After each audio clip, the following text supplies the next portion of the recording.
जय श्री राम। मित्रों, आज हम हनुमान चालीसा की 14वीं चौपाई का वर्ड बाय वर्ड मीनिंग जानेंगे।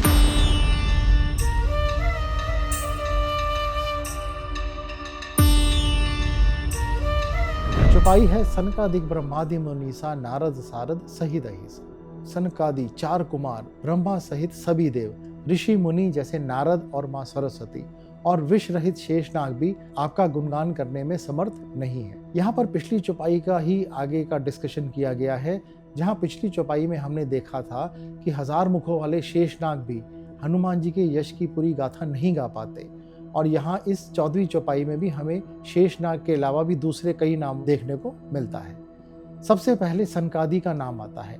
यह वर्ड सनक प्लस आदि 2 वर्ड्स को जोड़कर बना है, और यहाँ इसका मतलब सनक आदि 4 कुमारों से है जो ब्रह्मा जी के मानस पुत्र थे।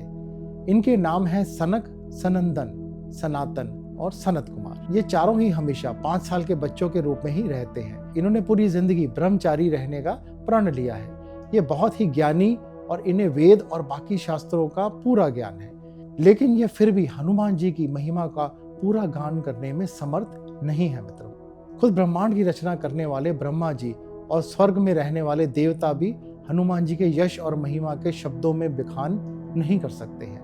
मुनीषा यानी जो बड़े ऋषि मुनि जैसे कि देव ऋषि नारद, जो भक्ति और ज्ञान के प्रतीक है, जिन्हें हर एक एक पल की खबर रहती है, जिनसे कोई भी बात कभी नहीं छिपती, वह भी हनुमान जी के यश को जान पाने में असमर्थ है। इसके बाद सारद का मतलब यहाँ पर माँ सरस्वती से है, जो ज्ञान की देवी है। उन्हीं से सारी नॉलेज, म्यूजिक और आर्ट का ओरिजिन होता है, पर हनुमान जी की महिमा का ज्ञान उनके भी परे है। इसके बाद तुलसीदास जी अहिसा वर्ड का यूज करते हैं, जो अहि प्लस ईश से मिलकर बना हुआ है। यहाँ अहि शब्द का अर्थ है नाग और ईश का अर्थ है राजा, यानी नागों के राजा शेषनाग, जो हजारों मुख वाले हैं। वो भी हनुमान जी के यश का वर्णन नहीं कर सकते। तो इस चौपाई से तुलसीदास जी यह समझाना चाहते हैं कि परम ज्ञानी ऋषियों से लेकर बलशाली शेषनाग तक सभी हनुमान जी के यश और कीर्ति का गुणगान करते हैं, लेकिन फिर भी वो उनके यश और कीर्ति की सीमाओं को जानने में समर्थ नहीं है, क्योंकि हनुमान जी के यश की कोई सीमा नहीं है। आइए मित्रों, अब इस चौपाई में छुपे आध्यात्मिक रहस्य को जानने की कोशिश करते हैं। हनुमान जी भक्ति, ज्ञान और शक्ति का संगम है, यह तो हम सभी जानते हैं। इस चौपाई में 3 दिव्य शक्तियां हनुमान जी की प्रशंसा करते हैं। ज्ञान के स्वरूप में सनकादिक और मां सरस्वती, भक्त शिरोमणि श्री नारद, शक्तियों के स्वरूप सृष्टि के निर्माण, पालन और अंत करने वाले ब्रह्मा, विष्णु और महेश, यह सभी हनुमान जी की प्रशंसा करते हैं। यह दर्शाता है कि हनुमान जी में तीनों शक्तियां पूर्णतः एकत्रित हैं।